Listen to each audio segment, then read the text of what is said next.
നമസ്കാരം, ഞാൻ ബൈജോൻ നായർ. നമ്മുടെ ചാനലിലേക്ക് സ്വാഗതം. ഇന്ന് ചോദ്യങ്ങളും ഉത്തരങ്ങളും ഒക്കെ ആയിട്ടാണ് ഞാൻ വന്നിരിക്കുന്നത്. ചോദ്യോത്തരങ്ങളിലേക്ക് കടക്കുന്നതിന് മുമ്പ് ഈ ആഴ്ചയിലെ ഏറ്റവും പ്രധാനപ്പെട്ട വാഹന വാർത്ത ഏതാണെന്ന് നോക്കാം.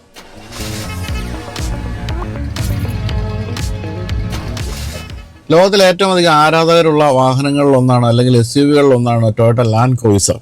ഒരു പ്രതിബന്ധങ്ങളല്ല എന്നുള്ളതാണ് ടൊയോട്ട ലാൻഡ് ക്രൂയിസറിൻ്റെ ഒരു ആപ്തവാക്യം എന്ന് വിളിക്കാവുന്നത്. ലോകത്തിലെ ഏറ്റവും റിമോട്ടായിട്ടുള്ള ഏത് സ്ഥലങ്ങളിൽ പോയാലും, അത് നമീബിയയിലെ മരുഭൂമി ആയാലും അല്ലെങ്കിൽ ജോർഡനിലെ വാഡിറാമായാലും, എവിടെ ചെന്നാലും നിങ്ങൾക്ക് കാണാൻ സാധിക്കുന്ന മരുഭൂമിയിലൂടെ ഓടിക്കൊണ്ടിരിക്കുന്ന ഈ ഒരു വാഹനമായിരിക്കും. ഇനി വെള്ളത്തിലായാലും മരുഭൂമിയിലായാലും എവിടെയും സാന്നിധ്യമുള്ള ഒരു വാഹനമാണ് ടൊയോട്ട ലാൻഡ് ക്രൂയിസർ. കുറച്ച് കാലമായിട്ട് ലാൻഡ് ക്രൂയിസറിൻ്റെ ഏറ്റവും പുതിയ മോഡൽ വരുന്നു എന്ന് കേട്ടുകൊണ്ടിരിക്കുകയായിരുന്നു. ഇപ്പോൾ ഏറ്റവും പുതിയ മോഡൽ വന്നിട്ടുണ്ടെന്ന് മാത്രമല്ല, അത് ഇന്ത്യയിൽ എത്തിയിട്ടുണ്ട് എന്നുള്ളതാണ് പ്രധാനപ്പെട്ട സവിശേഷമായൊരു കാര്യമായിട്ട് പറയാവുന്നത്. പുതിയ ലാൻഡ് ക്രൂയിസർ 300 ആണ് ഇപ്പോൾ ഇന്ത്യയിൽ വിപണനം ആരംഭിക്കുന്നുവെന്ന് കമ്പനി അറിയിച്ചിരിക്കുന്നത്. അതിൻ്റെ ZX അതുപോലെ തന്നെ GRS എന്നീ 2 വേരിയൻറ്റുകളാണ് ഇന്ത്യയിൽ ഇപ്പോൾ നിങ്ങൾക്ക് ബുക്ക് ചെയ്യാൻ സാധിക്കുന്നത്.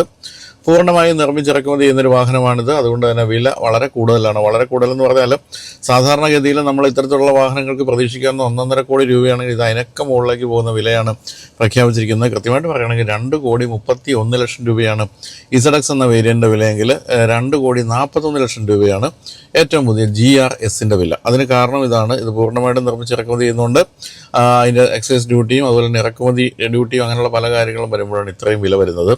എങ്കിൽ പോലും ഗൾഫിലൊക്കെ ജീവിക്കുന്നവർ ഇത് കേട്ടത് ഞെട്ടുന്നുണ്ടാവും എന്നുള്ളൊരു സംശയമില്ല. എങ്കിലും നിങ്ങൾക്ക് ഇന്ത്യയിൽ ഈ വാഹനം കിട്ടണമെങ്കിൽ ഈ ഒരു വില കൊടുത്തേ പറ്റൂ എന്നാണ് പറയേണ്ടത്. എന്തായാലും കഴിഞ്ഞ ജനറേഷനിലേക്കാളും കൂടുതൽ ഫീച്ചേഴ്സൊക്കെ ഇപ്പോൾ പുതിയ വാഹനത്തിൽ പുതിയ മോഡലിൽ വർദ്ധിച്ചിട്ടുണ്ട്.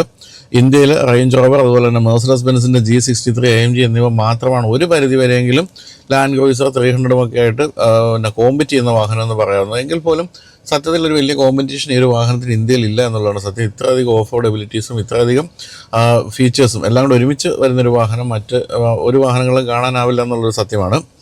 ZX എന്ന് പറയുന്ന വേരിയൻറ്റിൽ 4-zone ക്ലൈമറ്റ് കൺട്രോൾ, അതുപോലെ 12.3 ഇഞ്ചിൻ്റെ ഇൻഫർടൈൻമെൻറ്റ് സിസ്റ്റം, ടച്ച് സ്ക്രീന്, അതുപോലെ wireless apple CarPlay, Android auto, sunroof, മുന്നിലും പിന്നിലും സീറ്റുകൾക്ക് വെന്റിലേഷൻ, അതുപോലെ 10 എയർ ബാഗുകൾ, 360 ഡിഗ്രി ക്യാമറ എന്നിവയും മുൻ പിൻ സീറ്റുകൾക്ക് ആംറസ്റ്റും എല്ലാം കൊടുത്തിട്ടുണ്ട്. ഡിജിറ്റൽ ഇൻസ്ട്രുമെൻറ്റ് ക്ലസ്റ്റർ, അതുപോലെ തന്നെ മൾട്ടി ഇൻഫോ ഡിസ്പ്ലേ എന്നിവയും എടുത്തു പറയാം. റിമോട്ട് AC ഓൺ, അതുപോലെ തന്നെ ജിയോ ലൊക്കേഷൻ, ജിയോ ഫെൻസിങ് എന്നിവയൊക്കെ അങ്ങനെയൊക്കെയുള്ള ഈ ഒരു കണക്റ്റഡ് കാര്യങ്ങളെല്ലാം തന്നെ ഈ ഒരു വാഹനത്തിൽ കൊടുത്തിട്ടുണ്ട്. മുന്നിലും പിന്നിലും ഡിഫറൻഷ്യൽ ലോക്കുകൾ, പിന്നിൽ ലിമിറ്റഡ് സ്ലിപ്പ് ഡിഫറൻഷ്യൽ എന്നിവയും കൊടുത്തിട്ടുണ്ട്. ടെറൈൻ മോഡുകൾ, ഓഫ് റോഡ് മോണിറ്ററിങ്ങിനായിട്ട് 4 ക്യാമറകൾ, അതായത് നമ്മൾ ഏത് ഓഫ് റോഡ് കൂടെ പോയാലും താഴത്തെ വിഷ്വൽ പോലും കാണാവുന്ന രീതിയിലുള്ള ക്യാമറകൾ കൊടുത്തിട്ടുണ്ട്. പിന്നെ ആക്റ്റീവ് ട്രാക്ഷൻ കൺട്രോൾ എന്നിവയൊക്കെ ഓഫ് റോഡിങ്ങിന് സഹായിക്കുന്ന കാര്യങ്ങളായിട്ട് ഈ വാഹനത്തിൽ കൊടുത്തിട്ടുണ്ട്. GRS വേരിയൻറ്റിൽ എന്താണ് പ്രത്യേകത എന്ന് വെച്ചാൽ, കാരണം 10 ലക്ഷം രൂപ കൂടുതലുണ്ടല്ലോ, അതിലധികമായിട്ട് വന്നിരിക്കുന്ന ഉൾഭാഗത്ത് ബ്ലാക്ക് ആക്സൻറ്റുകൾ കൊടുത്തിരിക്കുന്നു. വ്യത്യസ്തമായ ഒരു ഫ്രണ്ട് ബമ്പറുണ്ട്. അതുപോലെ തന്നെ കറുത്ത അലോയ് വീല്, മനോഹരമായ കറുത്ത അലോയ് വീലുകൾ കൊടുത്തിട്ടുണ്ട്. 2 വേരിയൻറ്റിലും ഒരേ എഞ്ചിൻ തന്നെയാണ്. 3.3 ലിറ്റർ V6 ഡീസൽ എഞ്ചിനാണ് കൊടുത്തിരിക്കുന്നത്. അതുപോലെ 350 bhp എഞ്ചിനാണിത്. കൂടാതെ അമ്പരപ്പിക്കുന്ന ടോർക്കാണ്, 700 Nm ടോർക്ക് കൊടുത്തിട്ടുണ്ട്. 10 speed torque converter automatic gear box ആണ് കൊടുത്തിരിക്കുന്നത്. ഇത്രയും കാര്യങ്ങളൊക്കെയാണ് നമുക്കിപ്പോൾ പറയാനാവുന്നത്. ഏതായാലും വളരെ ലിമിറ്റഡ് നമ്പേഴ്സ് ഇന്ത്യയിലേക്ക് വരുന്നുള്ളൂ. അതായത് ലോകവ്യാപകമായിട്ട് നോക്കുകയാണെങ്കിൽ എൻ്റെ അറിവനുസരിച്ച് 2.9% ലാൻഡ് ക്രൂയിസറുകളെ ഇന്ത്യക്ക് അനുഭവിച്ചിട്ടുള്ളൂ എന്ന് പറഞ്ഞാൽ വളരെ ലിമിറ്റഡ് നമ്പറുകളേ ഉള്ളൂ. അതുകൊണ്ട് തന്നെ എത്രയും പെട്ടെന്ന് ബുക്ക് ചെയ്യാൻ ഞാനിപ്പോൾ അന്വേഷിച്ച് പറഞ്ഞത്, കമ്പനി പറഞ്ഞിരിക്കുന്നത് ടൊയോട്ട ഡീലേഴ്സ് പോലും ബുക്ക് ചെയ്യേണ്ട, ജനങ്ങൾക്ക് കൊടുക്കുക എന്നാണ് പറഞ്ഞിരിക്കുന്നത്. കാരണം അത്രയും ലിമിറ്റഡ് നമ്പറേ ഉള്ളൂ. അതുകൊണ്ട് തന്നെ എത്രയും പെട്ടെന്ന് ടൊയോട്ട ഡീലർഷിപ്പിൽ പോവുക, വാഹനം ബുക്ക് ചെയ്യുക, എന്നിട്ട് ലോകത്തിലെ തന്നെ ഏറ്റവും മികച്ച ഓഫ് റോഡ് സ്വന്തമാക്കുക.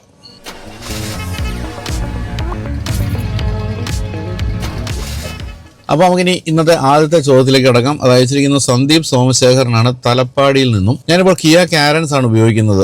6 അംഗ കുടുംബമാണ് ഞങ്ങളുടേത്. കൊച്ചി പാലക്കാട് സ്ഥിരമായി ഓട്ടമുണ്ട്. കാരൻസ് മുതലാകുന്നില്ല, മൈലേജ് അത്ര പോരാ. അങ്ങനെ ഇരിക്കുമ്പോൾ MG M9 എന്നൊരു വലിയ ഇലക്ട്രിക് MPV വരുന്നതായിട്ട് ഡൽഹി ഓട്ടോ എക്സ്പോയിൽ അതിൻ്റെ വീഡിയോയിൽ കണ്ടു. MG ഡീലർഷിപ്പിലുള്ളവർക്ക് ഇതിനെപ്പറ്റി വലിയ ധാരണയൊന്നുമില്ല എന്നാണ് കേൾക്കുന്നത്. M9 ഉടനെ വരുമോ?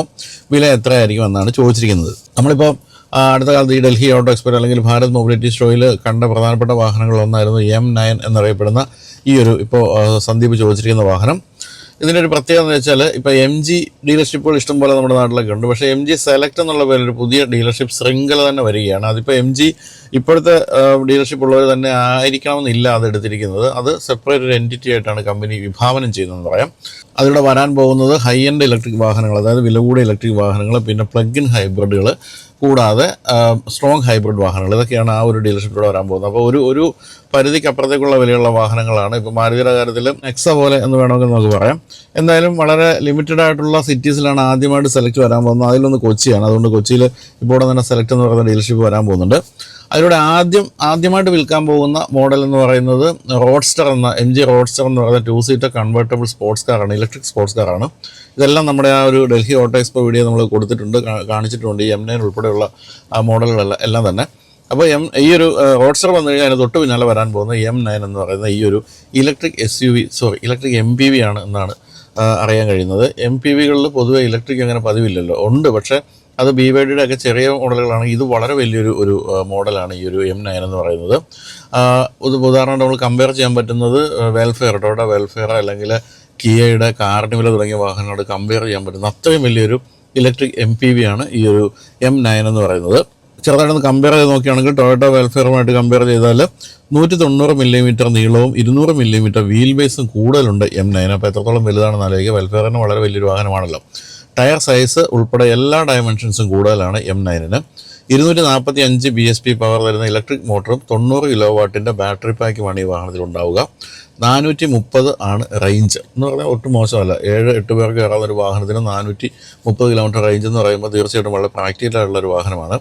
വെൽഫെയർ 142 BHPയും കിയ കാർണിവൽ 190 BHP ആണെന്ന് മനസ്സിലാക്കുക. ഇത് 245 പക്ഷേ അങ്ങനെ ഒരു കമ്പാരിസൺ സാധ്യമാണോ എന്ന് ചോദിച്ചാൽ അല്ലെന്നും പറയാം. കാരണം ഇത് ഇലക്ട്രിക് മോട്ടറാണല്ലോ, അതുകൊണ്ട് ആ ഒരു കമ്പാരിസൺ അത്ര സാധ്യമല്ലെങ്കിൽ പോലും ഇതാണ് ഏകദേശം നമുക്ക് പറയുന്നൊരു കാര്യം. അതായത് കാർണിവലിൽ കൊടുത്തിരിക്കുന്ന ഡീസൽ എഞ്ചിനാണെങ്കിൽ വെൽഫെയറിലുള്ള പെട്രോൾ സ്ട്രോങ് ഹൈബ്രിഡ് എഞ്ചിനാണ്. അപ്പം ആ ഒരു രണ്ട് മോഡലുകളും ഈ ഇലക്ട്രിക്കുമായിട്ട് BHPയുടെ കാര്യത്തിൽ കമ്പയർ ചെയ്യുന്നത് ശരിയാണെന്ന് അറിഞ്ഞൂടെ, എങ്കിലും ഇതാണ് ഒരു കമ്പാരിസണായിട്ട് പറയാവുന്നത്. മറ്റ് ഫീച്ചേഴ്സിലേക്ക് പോവുകയാണെങ്കിൽ M9 മുന്നിലും പിന്നിലും വെന്റിലേറ്റഡ് സീറ്റുകൾ ഉണ്ടാവും. സീറ്റുകൾ ഇലക്ട്രിക്കലി പവേർഡ് ആയിരിക്കും. അതുപോലെ ലെവൽ 2 ADAS ഫീച്ചേഴ്സ് എല്ലാം കൊടുത്തിട്ടുണ്ട്. 2 സൺറൂഫുകളുണ്ട്. മുന്നിൽ ഒരു സിംഗിൾ പെയിനും പിന്നിൽ വലിയൊരു സൺറൂഫും ഉണ്ട്. രണ്ടാം നിരയിൽ നിരവധി ഫംഗ്ഷനുകളുള്ള ഓട്ടോമാൻ സീറ്റുകളാണ്. ഫുൾ നമുക്ക് സ്ലാൻഡ് ചെയ്യാവുന്ന രീതിയിലുള്ള ഓട്ടോമാൻ സീറ്റുകളാണ്. അതുപോലെ തന്നെ സ്ലൈഡിംഗ് ആയിട്ടുള്ള ഡോറുകൾ കൊടുത്തിട്ടുണ്ട്. പിന്നിലും എൻ്റർടൈൻമെൻറ്റ് സ്ക്രീനുകൾ, പിന്നിൽ സീറ്റിൻ്റെ ബാക്കിലായിട്ടും എൻ്റർടൈൻമെൻറ്റ് സ്ക്രീനുകൾ കൊടുത്തിട്ടുണ്ടാവും. പിന്നെ സീറ്റുകൾ നോക്കുകയാണെങ്കിൽ 7-8 അങ്ങനെ 2 കോൺഫിഗറേഷനുള്ള സീറ്റുകളാണ് പ്രതീക്ഷിക്കാവുന്നത്. വെൽഫെയറിൻ്റെ കാര്യത്തിൽ അറിയാലോ, ഒടുക്കത്തെ വിലയാണ്. ഈ ടൊയോട്ടയുടെ കാര്യത്തിൽ എല്ലാ കാര്യങ്ങൾക്കും ഭയങ്കര വിലയാണല്ലോ. അപ്പം വെൽഫെയറിന് ഭയങ്കര വിലയാണ്. എന്നാൽ കാർണിവൽ ആദ്യകാലത്ത് വില കുറച്ച് വന്നെങ്കിൽ ഇത്തവണ വന്നപ്പോഴത്തേക്കും വില വീണ്ടും കൂട്ടിയിട്ടുണ്ടെങ്കിൽ M9ൻ്റെ കാര്യത്തിൽ ഏകദേശം ഒരു കാർണിവലിൻ്റെ വിലയാണ് നമുക്ക് പ്രതീക്ഷിക്കാൻ തോന്നുന്നു. ഒരു 60-70 ലാക്സ് ഒക്കെയാണ് നമുക്ക് പ്രതീക്ഷിക്കാവുന്ന വില എന്ന് പറയുന്നത്. അങ്ങനെയാണെങ്കിൽ മോശമല്ലാത്ത രീതിയിൽ വിൽപ്പന നേടാൻ സാധിക്കുമെന്ന് തോന്നുന്നു. പിന്നെ ഇന്ത്യക്കാർക്ക് ഇലക്ട്രിക് MPVകൾ, ഇത്രയും വലിയ MPVകൾ എന്ന് പറയുന്നത് പരിചിതമല്ലാത്തതിൻ്റെ പേരിൽ എന്തെങ്കിലും പ്രശ്നം ഉണ്ടായെങ്കിലുള്ളൂ. അല്ലെങ്കിൽ തീർച്ചയായിട്ടും ഒരു പരിഗണിക്കാവുന്ന ഒരു മോഡലായിട്ട് ഈ ഒരു M9 മാറും എന്നുള്ള കാര്യത്തിൽ സംശയമില്ല. മാർച്ചിലാണ് വാഹനം വരാൻ പോകുന്നത്. അപ്പോൾ ബുക്കിംഗ് എടുത്തു തുടങ്ങിയെന്ന് എനിക്ക് തോന്നുന്നില്ല. എന്തായാലും മാർച്ചിൽ വിൽപ്പനയ്ക്ക് എത്തും എന്നാണ് അറിയിച്ചിരിക്കുന്നത്. അപ്പോഴത്തേക്കും സെലക്ട് എന്ന് പറയുന്ന ഈ ഒരു എക്സ്ക്ലൂസീവ് ആയിട്ടുള്ള ടോപ്പ് എൻഡ് വേരിയൻറ്റുകൾ മാത്രം വിൽക്കുന്ന ഷോറൂമുകൾ സജ്ജമാവുകയും ചെയ്യുമെന്ന് പ്രതീക്ഷിക്കാം.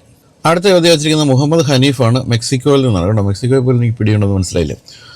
ഇതാണ് ചോദ്യം. ഞാൻ മെക്സിക്കോയിൽ ഓൺസൈറ്റിൽ ജോലി ചെയ്യുന്ന ഒരു IT എഞ്ചിനീയറാണ്. 2025 ജൂണിൽ തിരികെ നാട്ടിലെത്തും. നാട്ടിൽ ഉപയോഗിക്കാനായിട്ട് ഒരു EV വാങ്ങണമെന്നുണ്ട്. ടാറ്റ സീറ EVയുടെ ചിത്രങ്ങളും വീഡിയോകളും കണ്ട് എനിക്ക് ഒത്തിരി ഇഷ്ടമായി. ജൂൺ മാസത്തിൽ സീറ EV മാർക്കറ്റിലെത്തുമോ? പ്രതീക്ഷിക്കുന്ന വില എന്താണ് എന്നാണ് ചോദിച്ചിരിക്കുന്നത്. ഞാനിങ്ങനെ ടാറ്റയുടെ വാഹനങ്ങളുടെ, അതായത് ഡിസൈൻ്റെ കാര്യത്തിൽ അങ്ങനെ വലിയൊരു ഫാനൊന്നുമല്ല. എനിക്ക് അത്ര ഭയങ്കരമായി ഇഷ്ടപ്പെട്ട ടാറ്റയുടെ ഡിസൈൻ ഉള്ള വാഹനങ്ങൾ വളരെ കുറവാണ്. പക്ഷേ ഞാൻ ഡൽഹി ഓട്ടോ എക്സ്പോയിൽ ടാറ്റ സീറ കണ്ട് അത്ഭുത സ്തബ്ധനാവുകയും ഭയങ്കരമായിട്ട് ഞാൻ ഇഷ്ടപ്പെടുകയും ചെയ്തു. എന്ത് ഡ്രസ്സിങ് ഡിസൈനാണെന്ന് പറയും. പഴയ സീറ തന്നെ അതിഗംഭീരമായ ഡിസൈനാണ്. നമ്മൾ അടുത്ത കാലത്തൊരു നൊസ്റ്റാൾജിയ വീഡിയോ ചെയ്തിരുന്നു. അതിനെ തോൽപ്പിക്കുന്ന രീതിയിൽ, അതായത് പഴയ മോഡലിൻ്റെ ആ രസങ്ങൾ, സുഖങ്ങൾ എല്ലാം നിലനിർത്തിക്കൊണ്ടാണ് പുതിയ മോഡൽ ഡിസൈൻ ചെയ്തിരിക്കുന്നത്. തന്നെയല്ല, കഴിഞ്ഞ മോഡലിന് പ്രാക്ടിക്കൽ പ്രശ്നം ഉണ്ടായിരുന്നത് മുന്നിൽ 2 ഡോറുകൾ, പിന്നിലേക്ക് കയറണമെങ്കിൽ മുന്നിലെ ഡോർ തുറന്ന് സീറ്റ് നിരക്കി നീക്കിയ കയറണമായിരുന്നെങ്കിൽ ഇതിൽ ആ ഒരു ഗ്ലാസ് ഏരിയ നിലനിർത്തിക്കൊണ്ട് തന്നെ അവിടെ ഡോർ കൊടുത്തിരിക്കുന്നതും ഗംഭീരമായൊരു സംഭവമായിട്ടുണ്ട്. അപ്പോൾ കണ്ടപ്പോൾ കൊള്ളാമല്ലോ, വാങ്ങിച്ചാലോ എന്ന് തോന്നുന്ന രീതിയിലുള്ളൊരു സംഭവമായിട്ട് പുതിയ സീറയെ മാറ്റിയിട്ടുണ്ട്. മുഹമ്മദ് ഹനീഫിനും അത് തന്നെയാണ് തോന്നിയത്. മെക്സിക്കോയിൽ ഇരുന്ന് പോലും അതിൻ്റെ ആരാധകനായി മാറിയിരിക്കുകയാണ് മുഹമ്മദ് ഹനീഫ്. എനിക്ക് തോന്നുന്നത് കഴിഞ്ഞ ഡൽഹി ഓട്ടോ എക്സ്പോയിൽ ഏറ്റവും അധികം ആൾക്കാർക്ക് ഇഷ്ടപ്പെട്ട ഒരു ഡിസൈനും അത് തന്നെയായിരിക്കും എന്നുള്ളതാണ്. അപ്പോൾ 3 തരത്തിലുള്ള സീറകൾ വരുന്നുണ്ട്. ഒന്ന് പെട്രോൾ എഞ്ചിനുള്ളത്, ഡീസൽ എഞ്ചിനുള്ളത്, EV 3 രൂപത്തിലും വരുന്നുണ്ട്. എനിക്ക് തോന്നുന്നത് ഇ വിയേക്കാളും കുറച്ചുകൂടെ ഭംഗി തോന്നിയത് ഈ പെട്രോൾ അല്ലെങ്കിൽ ഡീസൽ എഞ്ചിനുള്ള മോഡലാണ്. കാരണം ഈ വരുമ്പോൾ അറിയാലോ, മുൻഭാഗത്ത് അങ്ങ് ഗ്രില്ലങ്ങ് അടച്ചു വയ്ക്കുന്നു. അതുപോലെ തന്നെ ആ ഇ വിക്ക് വേണ്ട ചില മാറ്റങ്ങളെന്ന് പറയുന്നത് ആ വാഹനത്തിൻ്റെ രൂപത്തിന് ചേരുന്നതല്ല. അത് ശരിക്കും പക്ക നല്ല ഒരു മസിൽമാൻ ലുക്കുള്ളൊരു വാഹനമായതുകൊണ്ട് അതിന് പെട്രോൾ ഡീസൽ വേരിയൻറ്റുകളാണ് കാഴ്ച കുറച്ചുകൂടെ ഭംഗിയുള്ളത്. ഇപ്പോൾ ഈ ഏറ്റവും പുതിയ ഓട്ടോ എക്സ്പോയിൽ അത് എക്സിബിറ്റ് ചെയ്തതും പെട്രോൾ ഡീസൽ എഞ്ചിനുള്ള വാഹനങ്ങൾ തന്നെയായിരുന്നു. ഇ വി അതിന് മുമ്പുള്ള ഒരു ഓട്ടോ എക്സ്പോയിലാണ് പ്രദർശിപ്പിച്ചത്.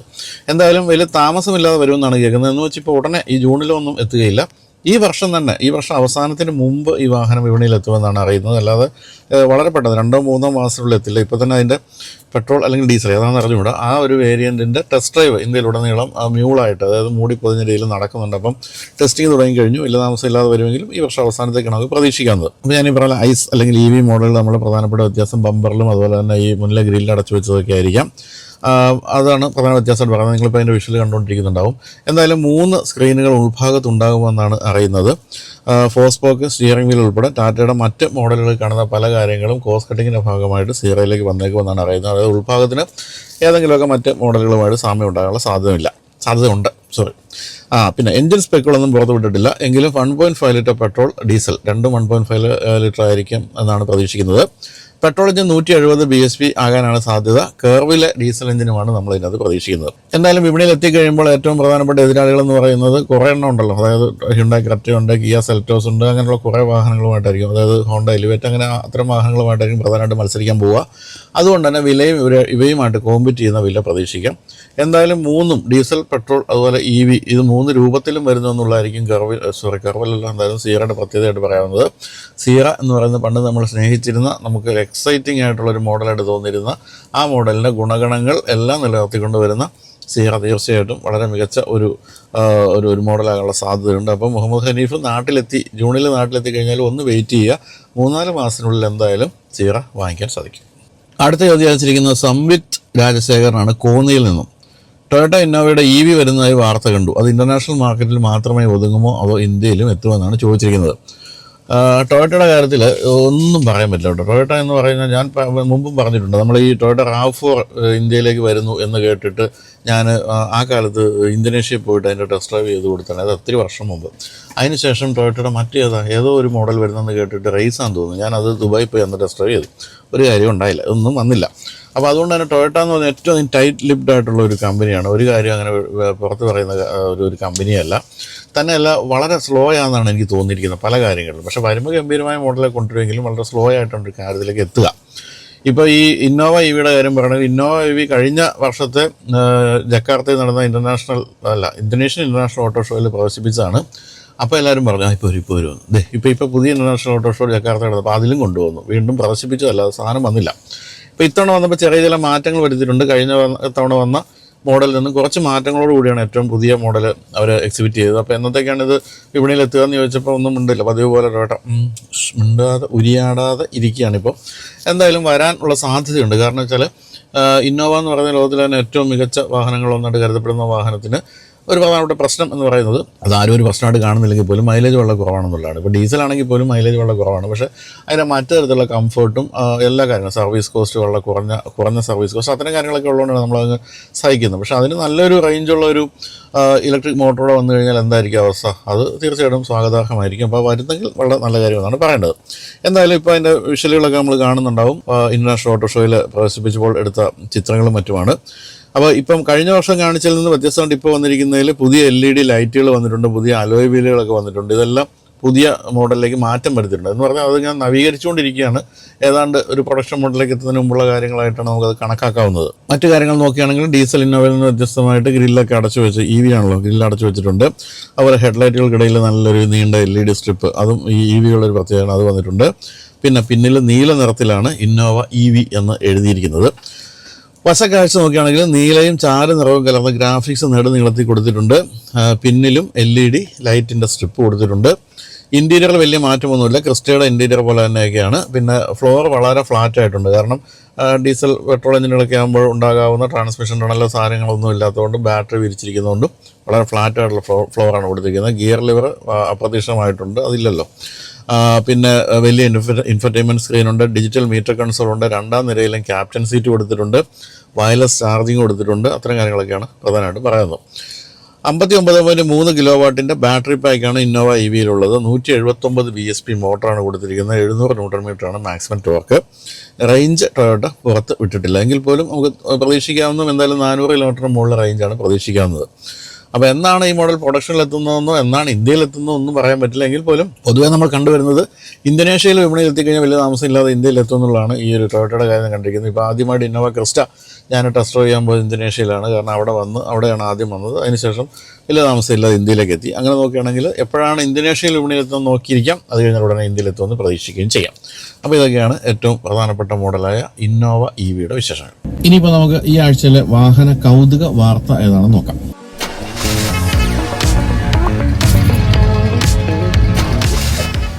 നമ്മുടെ രാഷ്ട്രീയക്കാർ നമുക്കറിയാവുന്ന പോലെ മിക്കവരും കോടീശ്വരന്മാരൊക്കെയാണ്. പക്ഷേ 5 പൈസയുടെ ഗതിയില്ല എന്നുള്ള മട്ടിലേ നടക്കുകയുള്ളൂ.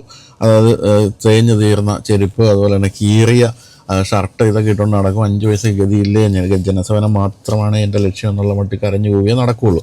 നമ്മുടെ മുന്നിൽ അത്തരം പ്രത്യക്ഷ ഉദാഹരണങ്ങൾ ഇഷ്ടം പോലെയുണ്ട്. പക്ഷേ ഒരു ധൈര്യത്തോടുകൂടി ഞാൻ വലിയ പണക്കാരനാണ്, എൻ്റെ കയ്യിൽ എനിക്ക് ഏറ്റവും വലിയ ആവേശം എന്ന് പറയുന്നത് സ്പോർട്സ് കാറുകളും കുതിര സവാരിയും ഒക്കെയാണെന്ന് പ്രഖ്യാപിക്കുന്ന ഒരു ചെറുപ്പക്കാരനായ MLA ഇന്ത്യയിൽ പ്രത്യക്ഷപ്പെട്ടു. അതിന് ഭാവി എന്തായിരിക്കും എന്ന് അറിയാൻ പറ്റില്ല. കാരണം ഇങ്ങനെയൊക്കെ പറഞ്ഞു കഴിയുമ്പോഴത്തേക്കും ഇതിനപ്പുറത്തേക്ക് കാശുള്ള ഇപ്പോഴും കീറിയ ഷർട്ട് ഇട്ട് നടക്കുന്നവന്മാർ സമ്മതിക്കില്ലല്ലോ.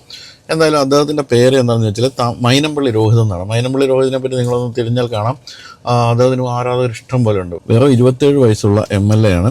അദ്ദേഹം ഇപ്പോൾ വാർത്തയിൽ പ്രത്യക്ഷപ്പെട്ടിരിക്കുന്നത് മെഴ്സീഡസ് ബെൻസിൻ്റെ ഏറ്റവും പുതിയ G വാഗണിൻ്റെ ഇലക്ട്രിക് ആദ്യമായി ഇന്ത്യയിൽ വാങ്ങിച്ച അദ്ദേഹമാണെന്നുള്ളതാണ് അദ്ദേഹത്തിൻ്റെ പുതിയ വാർത്തയിൽ നിറയാനുള്ള കാരണമായിട്ട് പറയാവുന്നത്. അതായത് 3 കോടി രൂപ വിലയുള്ള G വാഗണിൻ്റെ ഇലക്ട്രിക് ആദ്യമായിട്ട് വാങ്ങിച്ചു എന്ന് പറയുന്നത് ഒരു ഗംഭീര സംഭവമാണല്ലോ, ലോകശ്രദ്ധ ആകർഷിക്കുന്ന കാര്യമാണല്ലോ. അപ്പോൾ അതുകൊണ്ട് തന്നെ അദ്ദേഹം ഇപ്പോൾ ഇങ്ങനെ ലൈം ലൈറ്റ് നിൽക്കുകയാണ്, എയറിൽ നിൽക്കുകയാണെന്ന് വേണമെങ്കിലും പറയാം. കാരണം ഇദ്ദേഹം കോൺഗ്രസിൻ്റെ MLA ആണ്. അപ്പോൾ BJPക്കാരൊക്കെ വിമർശിച്ചിട്ടുണ്ട്. BJPയിലൊന്നും 5 പൈസ ഗതിയുള്ളവന്മാരില്ലെന്നുള്ള മട്ടിലാണ് BJPക്കാരൊക്കെ വിമർശിക്കുന്നത്. എന്തൊരു കഷ്ടമാണ്, ഇത്രയും പൈസ ഉണ്ടെങ്കിൽ പാവപ്പെട്ടവർക്ക് കൊടുത്തുകൂടെ എന്നുള്ള സ്ഥിരം ചോദ്യമുണ്ടല്ലോ. പക്ഷേ ഇദ്ദേഹം പാവപ്പെട്ടവർക്ക് കൊടുക്കുന്നുണ്ടെന്നാണ് അറിയുന്നത്. അതേപറ്റി ഞാൻ വായിച്ചപ്പോൾ അറിയുന്നത് അദ്ദേഹത്തിന് സാമൂഹ്യ സേവനം എന്ന് പറയുന്ന വളരെ കാര്യമായ രീതിയിൽ ചെയ്യുന്നുണ്ട്. ഈ കോവിഡിൻ്റെ ഒക്കെ സമയത്തൊക്കെ വലിയ വലിയ സംഭവങ്ങളൊക്കെ സാധാരണക്കാരെ പാവപ്പെട്ടവർക്ക് സഹായിച്ചതിൻ്റെ പേരിലാണ് ഇദ്ദേഹം MLA ആയത് എന്നും കേൾക്കുന്നുണ്ട്. അപ്പോൾ അതും ചെയ്യുന്നുണ്ട്. അതുകൊണ്ട് തന്നെ അധികം എന്താ പറയുക, വിമർശനങ്ങൾക്ക് സ്ഥാനമില്ല എന്നാണ് മനസ്സിലാക്കേണ്ടത്. അപ്പോൾ എന്തൊക്കെയാണ് ഇതിൻ്റെ കാർ കളക്ഷൻ എന്ന് ചോദിക്കുകയാണെങ്കിൽ പ്രധാനമായിട്ടും GMCയുടെ സിയറ ഉണ്ട്, മേബാക്ക് ഉണ്ട്, ഹമ്മർ H2 ഉണ്ട്, ഫെരാരി സ്പൈഡർ ഉണ്ട്, ബെൻസ് G63 AMG, ഇത്രയും കാര്യങ്ങളാണ് പ്രധാനമായിട്ട് നമുക്ക് വെളിയിൽ കാണിക്കാവുന്ന കാര്യങ്ങൾ. പിന്നെ കുഞ്ഞു കുഞ്ഞു വാഹനങ്ങൾ ഇഷ്ടം പോലെ ഉണ്ട്. അപ്പോൾ കുറേ സ്ഥാപനങ്ങൾ ഇദ്ദേഹത്തിന് പങ്കാളിത്തമുണ്ട്. ഓഹരി, അതായത് പല കമ്പനികളുടെയും ഡയറക്ടർ ബോർഡിലൊക്കെ അദ്ദേഹം ഉണ്ട്. അങ്ങനെ കാര്യമായ രീതിയിൽ ബിസിനസ്സും ചെയ്യുന്ന ആളാണ്. അതാണ് ഇത്രയൊക്കെ പൈസ ഉണ്ടാക്കുക. അല്ലാതെ രാഷ്ട്രീയത്തിൽ നിന്ന് പൈസ ഉണ്ടാക്കാനുള്ള സാധ്യതയില്ല, വന്നിട്ട് അധികകാലമായിട്ടില്ലല്ലോ. എന്തായാലും ഇദ്ദേഹത്തിന് അച്ഛൻ വളരെ പ്രധാനപ്പെട്ട ഒരു പഴയകാല രാഷ്ട്രീയ നേതാവും, അതായത് ആന്ധ്രയിലെ ഏറ്റവും പ്രധാനപ്പെട്ട രാഷ്ട്രീയ നേതാക്കളായ ഹനുമന്ത് റാവുവിൻ്റെ മകനാണ്. അങ്ങനെ ഒരു പാരമ്പര്യം കൂടി അദ്ദേഹത്തിനുണ്ട്. അപ്പോൾ 5 പൈസ ഗതിയില്ലാത്ത രാഷ്ട്രീയക്കാർ ജീവിക്കുന്ന ഇന്ത്യയിൽ അഹങ്കാരിയായ ഈ യുവാവ് മറ്റൊരു കാര്യം കൂടി ചെയ്യാറുണ്ട്. അതായത് ഇത്തരത്തിലുള്ള സൂപ്പർ കാറുകൾ അല്ലെങ്കിൽ എക്സ്ക്ലൂസീവ് കാറുകളുടെ കൂടെ ഒന്ന് പടവെടുക്കുക, അത് ഓടിക്കുന്ന വിഷലിടുക, ഇത്തരം അഹങ്കാരങ്ങളും ഇദ്ദേഹം ചെയ്തു വെക്കുന്നുണ്ട്.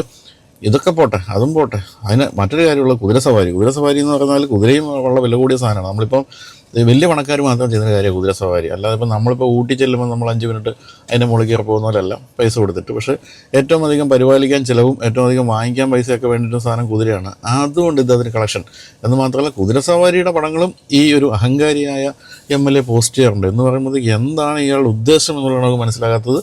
ഇത്രയധികം പാവപ്പെട്ട രാഷ്ട്രീയക്കാരുടെ രാജ്യത്ത് എന്തുകൊണ്ടാണ് ഇയാൾ ചെയ്യുന്നത് എനിക്കറിവുണ്ട്. എന്തായാലും ഇത്തരത്തിലുള്ള പോസ്റ്റുകളൊക്കെ ഇടാൻ യാതൊരു മടിയുമില്ലാത്ത പുതിയ തലമുറ MLA ആണ് അദ്ദേഹം എന്നാണ് പറയേണ്ടത്. അപ്പോൾ എനിക്ക് തോന്നുന്നു ഇനിയിപ്പോൾ രാഷ്ട്രീയക്കാരൊക്കെ പേടിക്കാതെ ഇങ്ങനെ വന്ന് അവരുടെ വണ്ടികളുടെ പടമൊക്കെ ഇടുക, കുതിരസവാരി എന്നുണ്ടെങ്കിൽ അതിൻ്റെ പടമൊക്കെ ഇടുക, അല്ലെ എന്ത് പേടിക്കാൻ. എന്തായാലും നിങ്ങൾ കാശുണ്ടാക്കുന്നുള്ളത് ഞങ്ങൾക്കറിയാം. ഏത് പാർട്ടി ആയാലും, BJP ആയാലും കോൺഗ്രസ് ആയാലും CPM ആയാലും ആരായാലും നല്ല പൈസ ഉണ്ടാക്കുന്നുള്ള കാര്യം നമുക്കറിയാവുന്നതുകൊണ്ട് തന്നെ നിങ്ങളാരും ഇങ്ങനെ മൂടി വയ്ക്കുകയോ കീറിയ ഷർട്ടുകൾ ഇട്ടുകൊണ്ട് നടക്കുകയോ തേഞ്ഞ ചെരുപ്പുകൾ ഇടുകയോ ഒന്നും വേണ്ട. ധൈര്യമായിട്ട് മുന്നോട്ട് വരിക, എന്നിട്ടുള്ള വണ്ടികളിലൊക്കെ പടം അങ്ങോട്ട് പോസ്റ്റ് ചെയ്യുക. അങ്ങനെ നമുക്ക് ഈ ഒരു മൈനപ്പള്ളി രോഹിതിനെ പോലെ തന്നെ ഞങ്ങൾ നിങ്ങളെ കൊണ്ടുനടന്നോളാം. ഞങ്ങൾക്ക് അങ്ങനെ ബുദ്ധിമുട്ടൊന്നുമില്ല. നിങ്ങൾ എന്തായാലും പൈസ ഉണ്ടാക്കുമെന്ന് അറിയാവുന്നതുകൊണ്ട് ഞങ്ങളതെല്ലാം അങ്ങ് ക്ഷമിക്കും. എന്തായാലും ഇത്തരത്തിലുള്ള ഷോ ഓഫൊക്കെ അവസാനിപ്പിക്കണം, മര്യാദയ്ക്ക് ജീവിക്കണം എന്നൊക്കെ പറഞ്ഞ് BJP ഒക്കെ രംഗത്ത് വന്നിട്ടുണ്ട്. അതൊന്നും മൈനപ്പള്ളി രോഹിതിനെ പിന്തിരിപ്പിക്കുന്നില്ല. അദ്ദേഹം ഇപ്പോഴും പുതിയ വാഹനങ്ങളുടെ പോസ്റ്ററുകൾ ഇട്ടുകൊണ്ടിരിക്കുന്നു. എന്തായാലും നമ്മളെല്ലാവരും വളരെ കൊതിയോടുകൂടി നോക്കിക്കാണുന്ന G580 എന്ന് പറയുന്ന ജീവാഗണ്ട് ഇലക്ട്രിക്കിൻ്റെ ആദ്യത്തെ ഉടമയായി മാറിയ രോഹിത് മൈനപ്പള്ളിക്ക് എൻ്റെ പേരിലും പാമ്പാടി ഗ്രാമപഞ്ചായത്തിൻ്റെ പേരിലുള്ള എല്ലാ അഭിനന്ദനങ്ങളും അർഹിക്കുന്നു.